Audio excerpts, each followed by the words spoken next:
It's early in the morning and the air is crisp. The sky is still holding on to the darkness of night, and you blink yourself awake. You lace up your shoes, press play on your favorite playlist, and allow the music to fill your ears as you step out into the quiet. It is the same exact thing that you have done countless times, but as your feet hit the pavement, a thought creeps in. What if I don't make it home? If you have ever tightened your grips on your keys, scanned your surroundings not once but multiple times, turned to look over your shoulder, ran faster, shared your location, or desperately searched for someone else to be nearby, you are not alone. For far too many women, the simple act of running, of reclaiming peace, strength, and freedom has ended in tragedy. These are women who have trained hard, loved harder, and they are more than just a victim. Their vanished footsteps echo a reality that is rarely spoken, yet always on our minds. Fear is a companion many women carry on every run. Welcome to Girl Gone Running, a Tragedy with a View series where I tell you stories of the women who went out for a run and never came home. It is not about her death. It is about her life, the voice that she no longer has, and the warning signs that we can't afford to ignore. Because what happened on these days was not random. And as we dig deeper, we find that it changes everything. Welcome back to Tragedy with a View.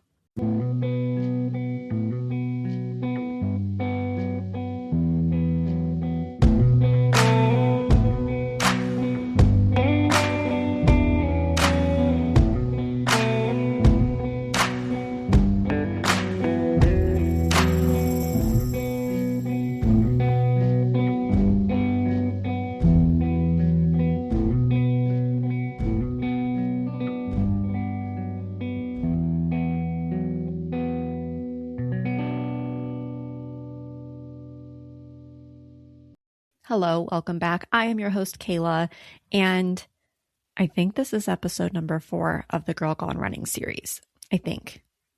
And you may notice that some of these episodes are quite dramatic, and many times we don't know the full truth or the full depth of what is happening around us until things get unraveled and revealed, such as Sesame Street. That's right, the PBS series of puppeteers providing a source of entertainment and education for children of all ages is a common and often welcomed name. It is recognized by many, but the fun thing about the program is that those who play the characters truly have to get into character. When they step away from these characters, we don't really know those human faces or the voices outside of the Sesame Street space. Now, you might be wondering why I am talking about Sesame Street on an episode of Girl Gone Running, which is a series about murdered runners, but I promise the reason will become clear. On December 12, 2005, John Baker called the police at 7:36 p.m. to report his wife, Judith, or Judy Nilan, missing. He was frantic and insistent that the police go look for her immediately. Well, what was she doing? They asked. She left for her daily run at 4:30 p.m. that same afternoon. Judy was born Judith Rivers on June 7, 1961. She had 6 siblings who were Gary, Vinny, Bobby, Chris, Sissy, and Barbara, and they grew up in Oxford, Massachusetts. Identified as caring, compassionate, smart, and kind, Judy stood out in high school on her cheerleading team. In her 20s, she won a bodybuilding competition and went to school for social work at the University of Connecticut, where she would also earn her master's degree in social work. In 2002, Judy and John married, and while she did not have children of her own, she gained 3 children when she married John. These were Seth, Dylan, and Jillian. At 44 years old, Judy had been running for years now. It was not uncommon for her to go run for about an hour, squeezing in 4 to 5 miles at a time. She had gone out for her run, to which she planned to pick up Dylan after, and by 6:15, when she hadn't arrived, alarms were being raised. What was she wearing? A yellow windbreaker that had a reflective stripe on it, spandex leggings, probably black gloves, ear muffs, and either gray or white running shoes. It had been just over 3 hours, and no matter what her planned run was or if she had been stopped, she was never gone this long. In the winter in Woodstock, Connecticut, the sun had already set. The streets were lit by only lights far overhead, and John knew that where Judy was running, there were no lights brightening the way. John knows the route Judy normally takes, and unless she deviated from that route, she was not there. He had looked for her, and he knew that she was not prepared to be running in the dark. She was not prepared because she had no intention of running in the dark. She was supposed to be home far before the sun went down, and the more time that passed, the more panicked John became. As he is on the phone with police, he is still driving her route. He has his flashers on because he is driving so slow, and as he's going, he's kind of swerving around the road to try to sweep his headlights over not only the road but the sidewalks to see if he can find any clue of where Judy might be. Woodstock is a large but cozy town full of rolling and winding roads. The people are friendly, and everyone knows where to find the locals. There is a couple of wineries, a general store, a hardware store, and pizza shops. There's 100-year-old or older line the roads along with trees that stand taller than those homes. Trees that have lived here far before someone built on the land. Judy works at the middle school as a social worker, and the children here adore her. And much of those who knew her did too. They loved her because she was not only kind and happy, but she was also an advocate for their health and safety. Judy had been working with the Connecticut State Attorney Patricia Froelich involving a sexual abuse case at the school, which Judy was a witness to. And John explained how frustrating the entire process was because everyone seemed to just blame the child. That night, when State Trooper Gregory Trahan arrived at John and Judy's home, the seriousness of Judy being missing began to set in. Immediately, police start searching for Judy. They're searching around their home first and then expand out from there. The search was focused on dense areas of snow, the idea being that she had gotten too cold and fell, maybe hit her head, or for some reason passed out in a snowbank, but they couldn't be more wrong. Other police began to walk the route that Judy liked to run, which was provided to them by John.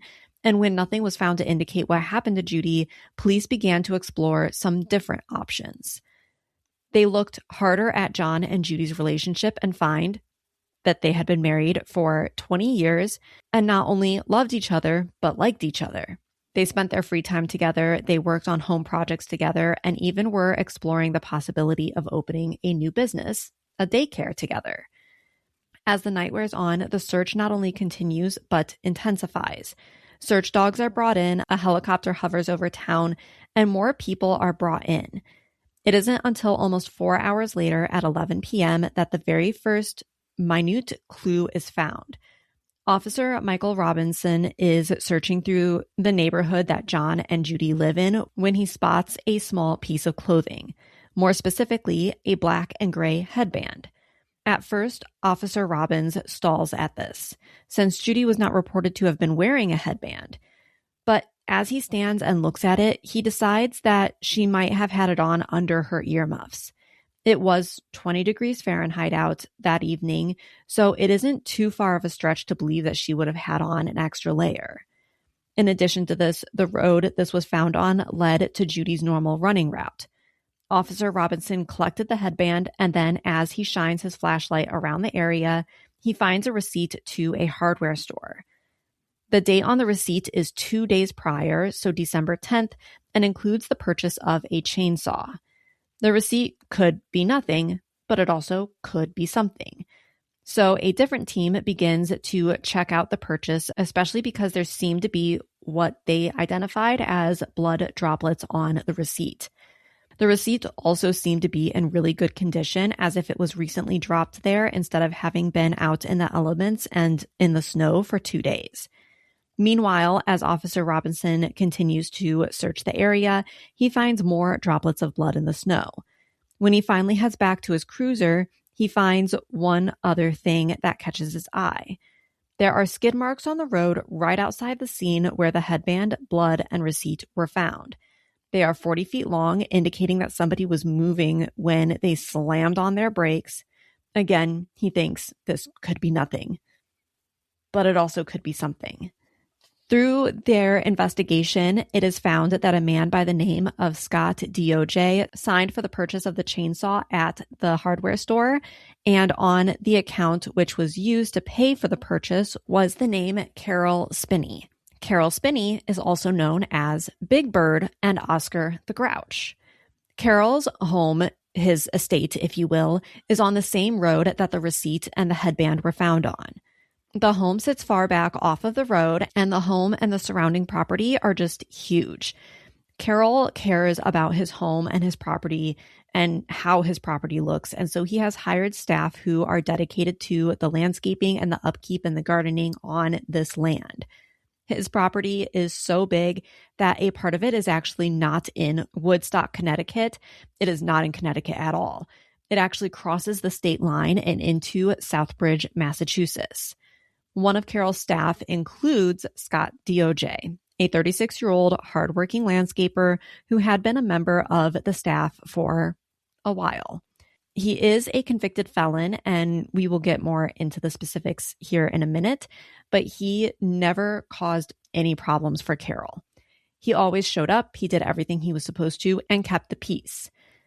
As police look into this more, they find that Scott was actually alone on the estate for the week of December 12th because Carol took his wife and 3 children to Europe for a vacation. Red flags are raising as if they weren't enough with his background, but devil's advocate here, convicts need jobs and to be able to make money and to be able to live, and so it's not wrong for Carol to have hired someone who has a background. It is at 11:33 p.m. that the first real movement begins on the case. A man states that he saw Judy around 4:20 to 4:30 p.m. while he himself was heading home. They were moving in opposite directions and shared a friendly wave as they passed each other, but there was no sign of trouble until he saw a station wagon style vehicle heading towards Judy. It was beat up, so beat up that he was surprised he didn't recognize the car. It was black and had been spray painted in spots, just adding to the effect. He said that he could see a white man that was behind the wheel, and he states that the car could have been a Ford Escort or a Mercury Tracer. He wasn't really sure. Coming back to the receipt that was found when Detective Michael Contry and Richard Beddard approached the owner of the hardware store at 4:10 a.m. on December 13th, they asked about Scott DOJ and the account connected to Carol. It is at this time that the owner mentions that Scott and a heavyset woman had come into the store on December 8th. They wanted to purchase a chainsaw and bar oil and put them on Carol's account. The owner would not let the purchase go through, though, to Carol's account, so the woman wrote a check instead. Scott returned 2 days later to purchase an axe along with several other items. This time, he was alone. So detectives really start to focus on Scott here, especially after they learn that he drives a black, splotchy station wagon-style vehicle. Looking into his background, they find that he has frequently moved and he doesn't seem to have very many friends. And this isn't surprising when you consider his background, coupled with the fact that he doesn't seem to take care of himself either. They go to one address and no one there has ever heard of him. So they try a different address. Again, no sign of him. They end up finding Scott's brother, who points them in the direction of Plainfield, about 45 minutes away. When they arrive to this address, they are greeted by a large woman who said that Scott was still in bed and to hold on. They can hear as she yells through the house to Scott that the state police are there and they are asking for him. And he leaps up out of bed and he takes off running. He is completely naked. He doesn't stop to grab anything. Another red flag. Meanwhile, while officers are dealing with Scott, another team is connecting Scott to Carol's estate, and they are starting to lay out the potential that Judy is on the estate somewhere. When they get to the property, one officer notices that there is essentially a fork in the drive that takes you around to the back of the large estate grounds. This area is thick and densely forested, and due to the ice and snow that had been hitting the area recently, the entire place just seemed like a skating rink. One of the officers follows this road, and as they approach, they find a trail of blood leading to a structure that looks like a Chinese pagoda, or like one of those multi-level towers that you might associate with a Buddhist temple. In this building, there are 2 small paddle boats that are stored inside. The boats are splattered and smudged in blood, and it doesn't take a genius to start making connections. Then the trail of blood stops directly beneath a set of stairs that are like the attic pull-down style ladder, which, of course, they have to follow the clues, and this one is a blaringly obvious sign. When they pull down the stairs and go up the ladder, they enter into a storage room that has benches along the wall and support beams there as well. Inside the room, they find more blood in front of the bench, and then as they turn to take in the room, they find Judy's body, and they are shocked at what they find. She is still wearing her running shoes, her gloves, and her yellow windbreaker. The only difference is that her leggings were pulled down to her knees. She had clearly suffered a beating to her head. Her hands were tied behind her back, and she was also hogtied with the rope and black electrical tape.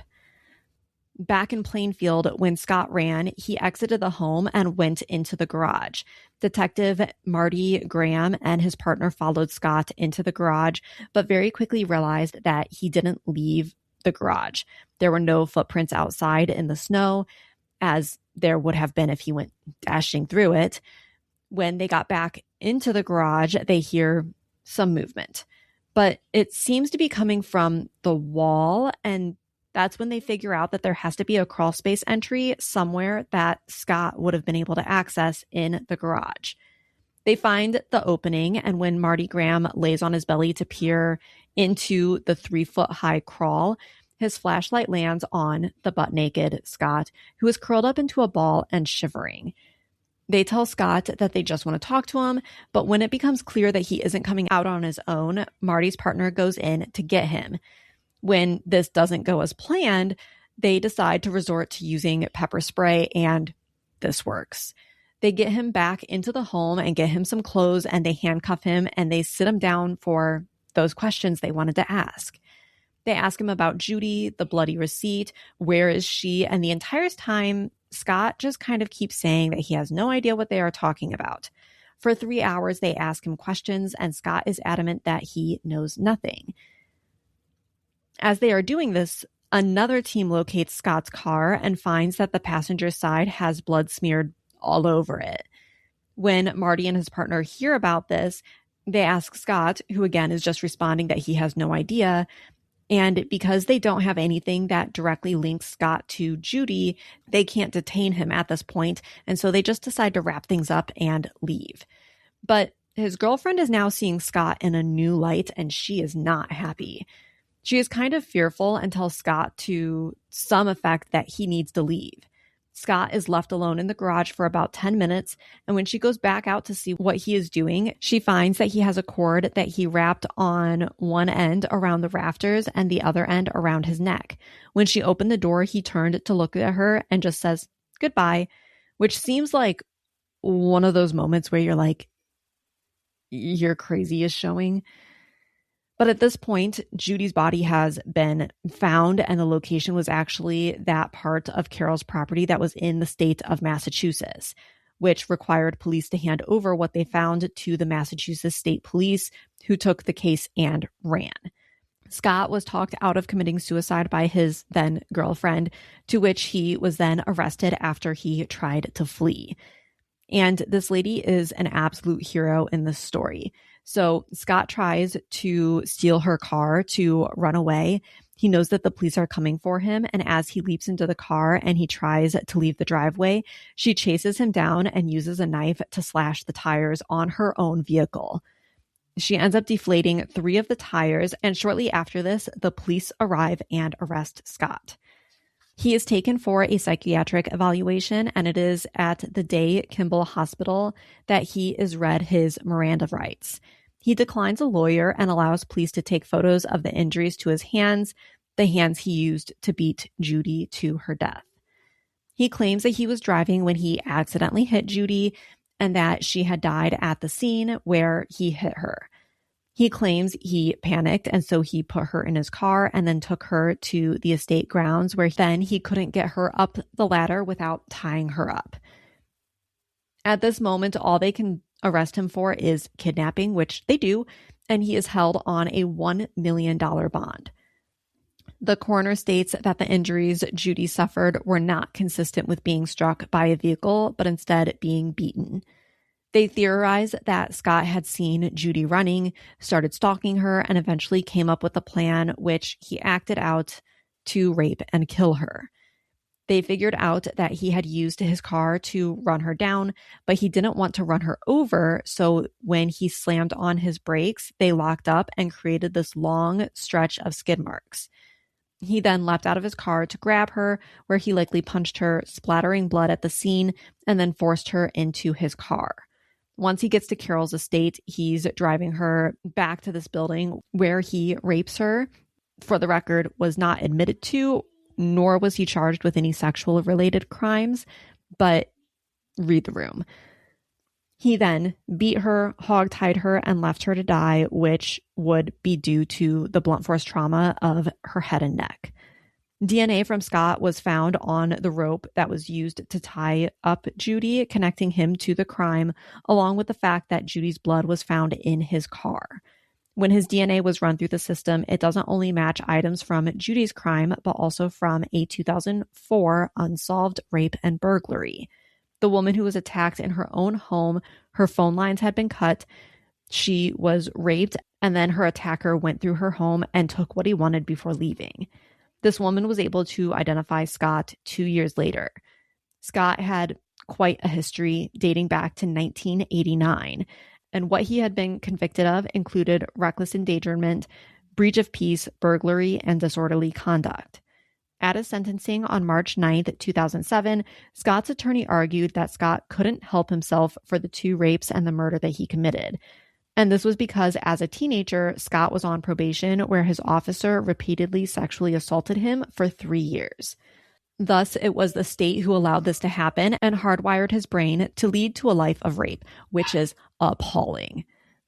In 1999, Scott's probation officer, Richard Straub, was arrested and convicted of 30 sexual charges, including sexual assault, rape, kidnapping, unlawful restraint involving sexual abuse, and more from more than a dozen victims.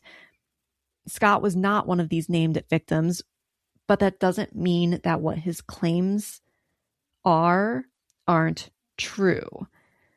During this, Scott is showing no emotion, doesn't appear to be remorseful or even sorry for his actions, and while the family had been hoping for the death penalty, in the end, the judge gives Scott a lifetime behind bars for his crimes. The Judy Nilan Foundation was established in 2006, where a 5K is held yearly to help support the improvement of social, emotional, and behavioral abilities so children can be set up for success in learning environments. John would go on to also sue Carol Spiney for having a convicted felon as an employee, despite others knowing that Scott was violent, unstable, and self-abusive. His most recent arrest had been in August of 2005, so just a few months before Judy was attacked and killed. And this lawsuit really went nowhere, as you can imagine. Overall, this case is horrible, as all of them are. But unlike last season and unlike many murders, we have answers. We know who committed this crime and we know how, even if the whys provided leave us scratching our heads. Though the answers do not leave us with peace. Instead, we are left to wonder if, as we head out the door, if there is someone else lurking in the shadows waiting for us. This is your reminder to please communicate when you are heading out the door, where you are going, and when you will return. Turn on your location, take a weapon, and if anything does come for you, fight like hell. Thank you for listening. We will talk again next week. Bye. What is life without close calls with disaster? Thank you for listening. Don't forget to follow the podcast to be the first to hear the now weekly episodes. Join our subscription on Patreon, Apple, or Spotify today and immerse yourself in the haunting beauty of the great outdoors. For around $4 a month, you'll get exclusive access to the first episode of each month and early access to all other episodes, showcasing the morbid and mysterious side of nature. Please reach out with story requests, and if you have your own story, please email tragedywithaview@gmail.com for a chance to have your story featured on a later episode. Again, thanks for listening. We'll see you next time.